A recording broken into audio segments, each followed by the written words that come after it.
ذرا ہٹکے میں خوش آمدید شاہزیب جیلانی اور زرار کھوڑو کا سلام قبول کیجیے۔ وسعت اللہ خان آج چھٹی پر ہیں۔ خبریں بہت جمع ہو گئی ہیں پچھلے چند دنوں کی۔ کرغزستان میں پاکستانی طلباء پر کیا گزری ہے، ان کی ایویکیویشن کے لیے کیا ہو رہا ہے، اس پر تھوڑی سی بات کریں گے۔ اس کے علاوہ ایرانی صدر کا ایک فضائی حادثے میں جاں بحق ہونا، اس پر ایک انکوائری کا حکم دے دیا گیا ہے۔ کئی سوالات ہیں اس حادثے کے حوالے سے، اور ساتھ ہی ہم بات کریں گے ہمارے غزہ کی کہ وہاں پہ کیا ہو رہا ہے۔ آئی سی سی نے انٹرنیشنل کرمنل کورٹ نے بنجامن نتن یاہو اور اسرائیل کے وزیر دفاع یوآف گالنٹ اور 3 حماس کے لیڈرز کے خلاف اریسٹ وارنٹس کی درخواست دے دی ہے۔ اس کا the question is کہ what does it mean، اس پر ہم بات کریں گے، لیکن آغاز کرتے ہیں آج اسلام آباد میں ہائی کورٹ کی ایک سماعت سے، جہاں پر معاملہ تھا ایک صحافی ہیں، شاعر ہیں کشمیر کے، جو پچھلے ہفتے لاپتہ ہو گئے، اٹھا لیے گئے اسلام آباد سے۔ ان کی اہلیہ نے عدالت سے رجوع کیا کہ میرے شوہر کو بازیاب کرایا جائے۔ نام ہے ان کا احمد فرحاد، وہ مزاحمتی شاعری کے لیے جانے جاتے ہیں۔ ان کی جو شاعری ہے وہ کافی یورپ پہ پاپولر ہے، ٹویٹر کا بھی وہ کافی استعمال کرتے تھے، کافی متنازع پوسٹ بھی کرتے تھے۔ ان کی شاعری جو ہے وہ مزاحمتی کس لحاظ سے ہے، اس کی ایک جھلک۔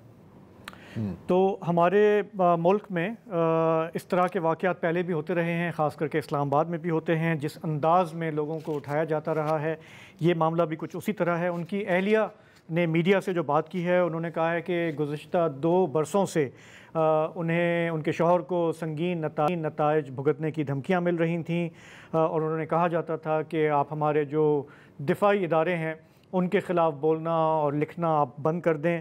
انہوں نے بتایا کہ ان کے شوہر کو 3 ٹی وی چینلز میں ملازمتیں ملیں، لیکن ایک ایک کر کے انہیں فارغ کر دیا گیا، کیونکہ مالکان کا دباؤ تھا کہ آپ اپنے جو اقوال ہیں اس میں آپ احتیاط نہیں برت رہے اور ہم پر دباؤ آ رہا ہے۔ حالیہ دنوں میں ہم نے دیکھا کہ پاکستان کے زیر انتظام کشمیر میں جو مظاہرے ہوئے، اس پر بھی انہوں نے کافی کھل کر بات کی۔ وہاں پر جو غم و غصہ تھا اس کو انہوں نے ریفلیکٹ کیا، لیکن اب یہ لگ رہا ہے کہ ظاہر ہے کہ وہ کافی زیادہ کنٹروورشل ہو گیا۔ تو 17 مئی کا دن ہے جب وہ اپنے گھر واپس آئے اسلام آباد، اور اسی وقت کچھ نامعلوم افراد وہاں پہنچ گئے اور زبردستی اٹھا کر انہیں لے گئے۔ تو اس حوالے سے آج اسلام آباد ہائی کورٹ میں سماعت ہوئی۔ جسٹس محسن اختر کیانی صاحب نے دفاعی حکام کو خاصا آڑے ہاتھوں لیا، انہیں کھری کھری سنائی کہ یہ کب تک اس طرح چلتا رہے گا۔ انہوں نے کہا بندہ ہر صورت میں پیدا کریں۔ انہوں نے کہا جو لوگ اغوا ہوتے ہیں ان پر کیا گزرتی ہے وہ صرف انہیں ہی پتہ ہے، اور ڈریں اس وقت سے جب سب اغوا ہو جائیں گے۔ تو عدالت میں کیا ہوا، یہ بتانے کے لیے ہمیں پروگرام میں جوائن کر رہے ہیں ہادی علی چٹھا، کہ احمد فرحاد کی اہلیہ کے وکیل ہیں، لائر ہیں، وہ آج عدالت میں موجود تھے۔ تو چٹھا صاحب ذرا بتائیے گا کہ آج جو ہیئرنگ ہوئی اس کا کیا پس منظر کیا تھا، کیونکہ پہلے کوششیں ہو رہی تھیں کہ شاید وہ واپس آ جائیں، بات چیت کچھ چل رہی تھی حکام کے ساتھ۔ جی بالکل، ایسے شاہزیب دیکھیں، بات چیت آفیشلی تو نہیں چل رہی تھی، مگر ہوا یہ کہ جب ہم نے ان کی ہیبیس دائر کی تو ہیبیس کی جب ہیئرنگ ہوئی صبح، تو اس کے بعد پولیس اہلکاروں نے ان کی درخواست پہ ان کی ایف آئی آر بھی درج کر دی اغوا کی، تو وہ پہلے درج نہیں تھی، عدالت کی وجہ سے ہوئی۔ اور اس کے بعد پھر عدالت کی طرف سے بہت زیادہ جو ہے وہ سرزنش کی گئی، بہت زیادہ جو ہے وہ ریمارکس تھے، اس طرح کے آرڈرز تھے، طلب کیا گیا تھا سیکرٹری دفاع کے جو ہے نمائندے کو کہ وہ آ کے رپورٹ جمع کرائیں اپنی، کہ اسلام آباد کے ایریا سے کس طرح سے اپنے فلیٹ سے کسی کو اس طرح اغوا کیا جاتا ہے۔ تو اس کے بعد یہ ہوا کہ جمعے کی رات کو ان کی اہلیہ جو پٹیشنر ہیں ان سے رابطہ کیا گیا، فرحاد کے نمبر سے واٹس ایپ پہ انہیں کال کی گئی، میسج بھی کیے گئے، اور یہ ایکسچینج چلی سنڈے تک، فرائیڈے نائٹ سے سنڈے تک یہ ایکسچینج چلی، اور اس ایکسچینج کے اندر انہوں نے جو ہے ان کو کہا پٹیشنر کو کہ آپ اپنی پٹیشن ودرا کریں گی، آپ اپنی پٹیشن ودرا کریں گی ہائی کورٹ سے، تبھی آپ کے میاں واپس آئیں گے۔ اور یہ کہلوایا گیا، یہ ان کو فرحاد سے کھلوایا گیا، مگر پیچھے جو ہے وہ آوازیں آ سکتی ہیں ان 3-4 افراد کی جو ان سے یہ کہلوا رہے تھے اور ڈکٹیٹ کر رہے تھے اور اس کے علاوہ جب ان کو میسج آ رہے تھے تو وہ اپنے شوہر کا ٹائپنگ کا سٹائل پہچانتی ہیں، تو اس لیے وہ سمجھ رہی تھیں کہ یہ کوئی اور ٹائپ کر رہا ہے، اور وہ بھی ان سے تھرڈ پرسن میں ہی بات کر رہی تھی، انہیں بتا رہی تھی کہ آپ میرے میاں کو واپس آنے دیں، کب آئیں گے میرے میاں واپس. یہ ساری کنورسیشنز جی جو ہوئی فرائیڈے نائٹ کو، اس کے مطابق 3 ڈرافٹس ایکسچینج ہوئے ان کے درمیان، اور ان ڈرافٹس میں ان کی ضد تھی، جن کے تحویل میں فرحاد ہیں، ان کی ضد تھی کہ آپ اپنے وڈرا سی ایم میں لکھیں گے کہ فرحاد اپنی مرضی سے گئے ہیں، انہیں اغوا نہیں کیا گیا، جس پہ ہم نے جو ہے اس پہ احتجاج کیا اور کہا کہ ہم ایسے بالکل نہیں کریں گے، یہ تو غلط ہوگا، غلط بیانی ہوگی عدالت سے. ہم نے کہا کہ ہم یہ ڈرافٹ کر سکتے ہیں جو تیسرا ہم نے انہیں دیا، جس پہ دونوں پارٹیز ایگری ہوئی، اور وہ ڈرافٹ یہ تھا کہ ہمارا رابطہ ہو گیا فرحاد سے، جو حقیقت تھی، اور اب وہ واپس آ جائیں گے. یہ ہمیں کہا گیا کہ آپ فائل کر دیں، اور ہمیں یقین دہانی کرائی گی کہ سیٹرڈے مارننگ کو آپ فائل کریں گے تو فرحاد واپس آ جائیں گے آپ کے پاس. جب ہم نے یہ فائل کی اور پٹیشنر جو ہے ان کی اہلیہ، انہوں نے اس کو بھیجا واپس اغوا کاروں کو اور پوچھا کہ میرے میاں کب واپس آئیں گے میرے پاس، تو اغوا کاروں کی طرف سے جواب آیا کہ وہ اب منڈے کو آپ کو واپس آئیں گے گھر. جس کے بعد پھر ہم سب نے فیصلہ کیا کہ یہ جو ہے ہم اس کو وڈرا نہیں کریں گے، ہم اپنا مین کیس جو آئینی عدالت میں ہے اس کو پرسیو کریں گے.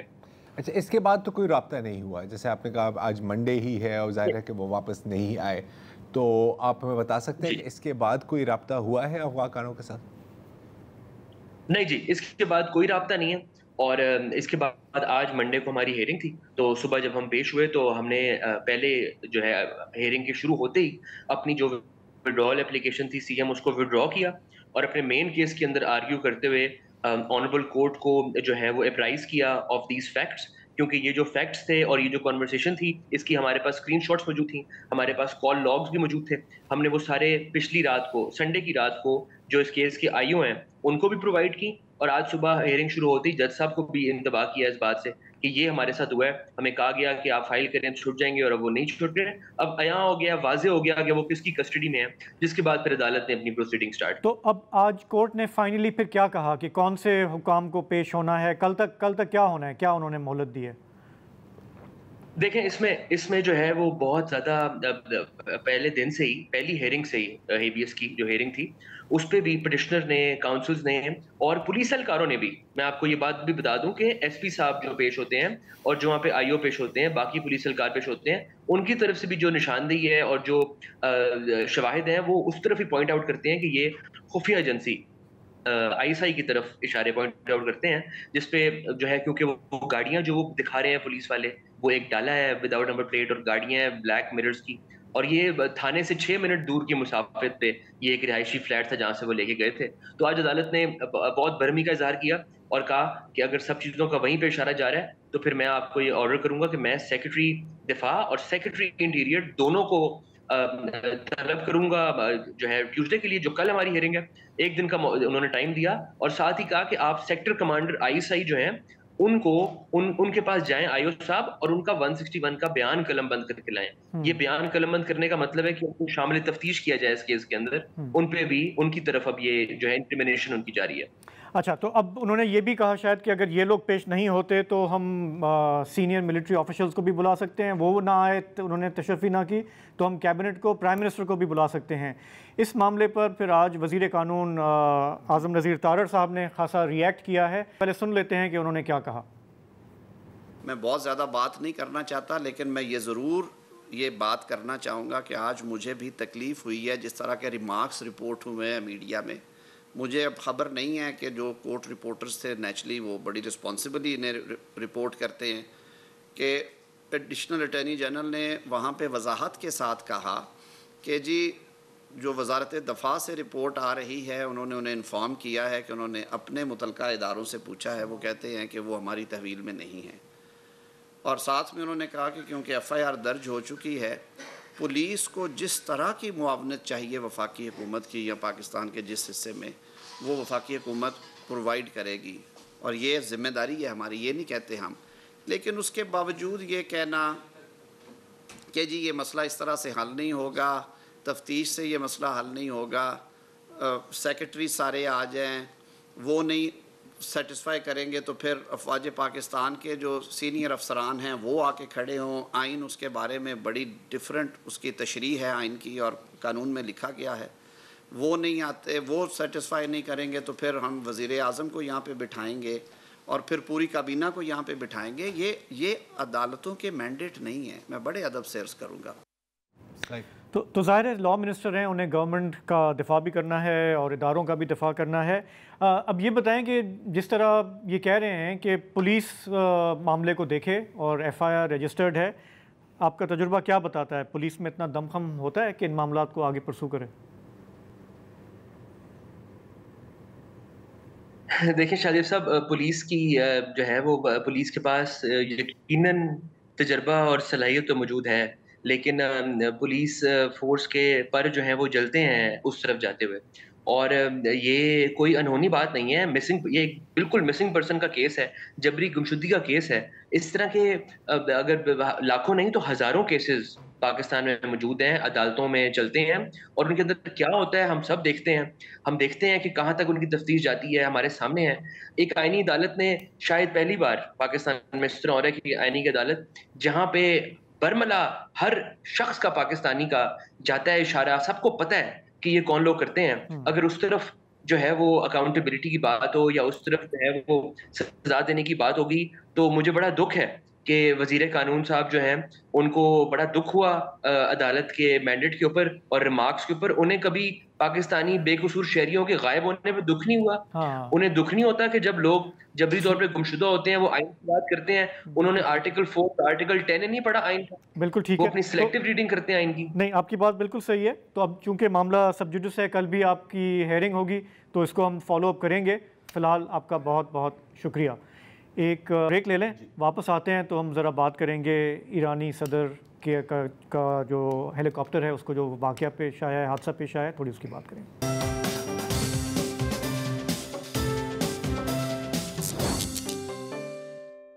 ایران کے صدر ابراہیم رئیسی ابھی پچھلے ماہ ہی پاکستان کے اتنے ہائی پروفائل دورے پہ آئے تھے. لاہور گئے, کراچی آئے, اور اس ہائی پروفائل دورے کے بعد آج یہ تصدیق ہو گئی کہ ان کا جو ہیلی کاپٹر ہے اس کو حادثہ پیش آیا, اور وہ اور کئی سینئر اور لوگ ایران کی گورنمنٹ کے اس میں جاں بحق ہو گئے. تو یہ کنفرمیشن ہے کہ وہ مشرقی آذربائیجان میں ایک ڈیم کا افتتاح کر رہے تھے. سرحد پر ایک ڈیم تھا, اس کا انہوں نے افتتاح کیا تھا, اور وہاں سے واپس آ رہے تھے. 3 ہیلی کاپٹرز تھے, اور ان میں وہاں پہ موسم کی خرابی تھی, طوفانی ہوائیں تھیں, دھند تھی. ابھی تک یہی کہا جا رہا ہے کہ موسم کی خرابی کی وجہ سے یہ حادثہ آیا. گو کہ کئی سوالات جنم لے رہے ہیں کہ ایسے کیسے ہوا. تو 9 لوگ سوار تھے اس ہیلی کاپٹر میں. 6 لوگوں کی لاشیں مل چکی ہیں, باقیوں کے لیے ابھی تک وہاں پہ ریسکیو کا کام چل رہا ہے. آپ دیکھ رہے تھے زرار؟ ہاں, اب دیکھیں, اب جو آج کل جو اس خطے میں اور پوری دنیا میں جو حالات ہیں, تو جب اس قسم کا کوئی کریش ہوتا ہے تو پہلا سوال, پہلے جو شک آپ کے ذہن میں آتا ہے وہ یہ ہوتی ہے کہ وہ فاؤل پلے ہے. اور یہاں پر آپ کو پتہ ہے کہ جیسے کوئی ایسی خبر آتی ہے تو پھر سوشل میڈیا بھر جاتا ہے مختلف تھیوریز کے ساتھ اور مختلف غلط خبروں کے ساتھ بھی. اور ایک پرانی تصویر بھی وہاں پہ آئی تھی کہ وہ بالکل صحیح ہیں اور ہیلی کاپٹر سے نکل رہے ہیں. یہ ابھی کی تصویر نہیں ہے, ظاہر ہے. سوال اس چیز سے اٹھتے ہیں کہ 3 ہیلی کاپٹر تھے, کیونکہ ظاہر ہے کہ صدر بھی ہیں اور فورن منسٹر بھی ساتھ ٹریول کر رہے تھے نا, تو اکیلے تو کوئی نہیں جا سکتا.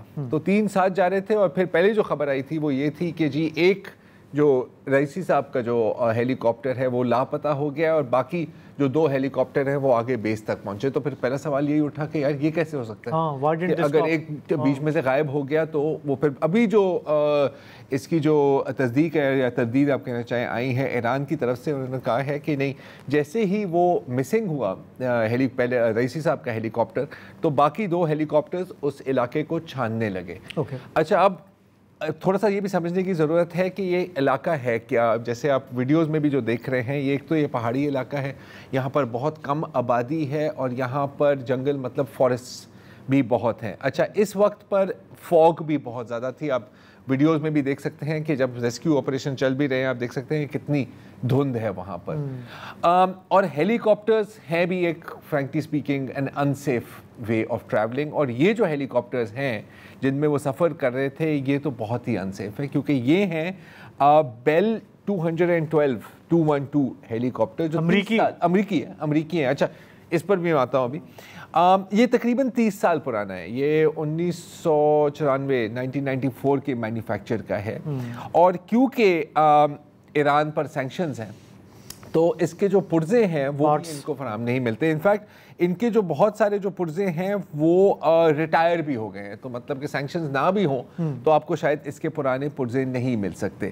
آپ نے کہا کہ اس میں 9 لوگ سفر کر رہے تھے, جو کم از کم جو انفارمیشن میرے پاس ہے کہ اس میں صرف 6 پیسنجر آ سکتے ہیں, تو آپ سمجھے کہ یہ فل لوڈ پر جا رہا تھا اور ایک بہت خطرناک علاقے سے. تو اگر ایک دم ہوا آتی ہے, اور یہ ہے اس کو کہتے ہیں VFR فلائٹ, مطلب ویژول اونلی, اس کے اندر اس قسم کی ایکوپمنٹ یا اس طرح کے سینسرز نہیں ہیں کہ آپ انسٹرومنٹ سے صرف فلائی کر سکتے ہیں. تو جیسے کہ اگر دھند ہے تو آپ کو کچھ نہیں نظر آ رہا ہوتا, اگر سامنے کوئی پہاڑ ہے یا, اور آپ مطلب جو پائلٹ ہے وہ گم بھی سکتا ہے. اب یہ مطلب ایویونک ایکسپرٹ سے جو بات ہوئی ہے وہ کہہ رہے ہیں کہ یار آپ کو اندازہ نہیں ہوتا کہ یہ کتنا مشکل کام ہوتا ہے اس طرح کے حالات میں اس طرح کے ہیلی کاپٹر کو فلائی کرنا. اچھا, ایران کی جو ایئر فورس یا ایویونکس انڈسٹری ہے وہ سینکشنز کی وجہ سے بہت بری طرح سے متاثر ہوئی ہے. اسی لیے ایران کا آپ دیکھیں گے کہ ان کا فوکس کس چیزوں پہ رہا ہے, میسائل ٹیکنالوجی پر,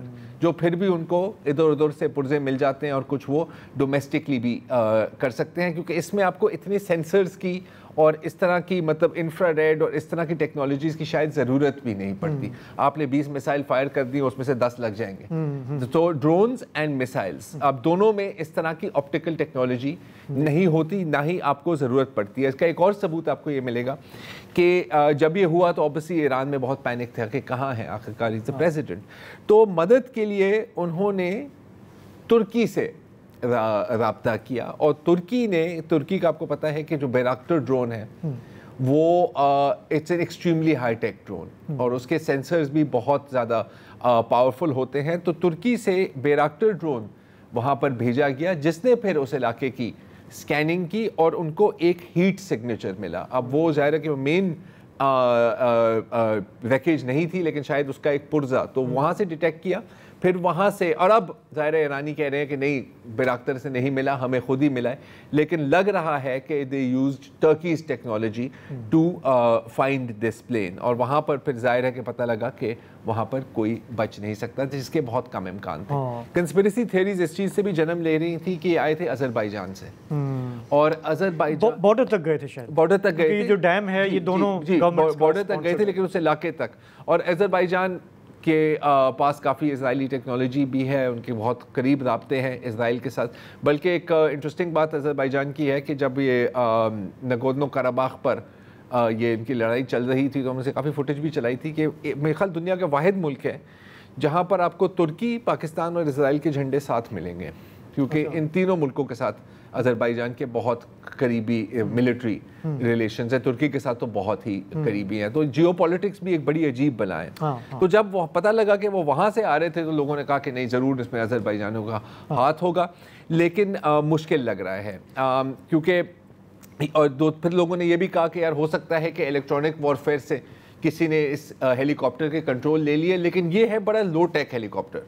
لو ٹیک کا فائدہ یہ ہوتا ہے کہ کبھی کبھی ہائی ٹیک اس پر کام نہیں کرتی, تو یو کی ناٹ ہائی جیک. کی میری اجاز حیدر صاحب سے بات ہو رہی تھی, انہوں نے کافی اس کے اوپر معلومات حاصل کی تھی, تو آپ اس کو ہائی جیک نہیں کر سکتے. تو this seems to be pure accident, لیکن اس میں یہ بات ضرور ہے کہ کم از کم یہ گروس نیگلیجنس ہے, کیونکہ اگر آپ کو پتہ ہے کہ اس طرح کے موسمی حالات ہیں اور آپ کو پتہ ہے کہ یہ آپ کے صدر ہیں, کوئی لو رینکنگ آفیشل نہیں ہے, تو it is a very risky and a very negligent thing to do کہ آپ اس قسم کی فلائٹ کو سینکشن کریں گے, یا تو پہلے سے ایمرجنسی لینڈنگ کر لیں کسی علاقے میں.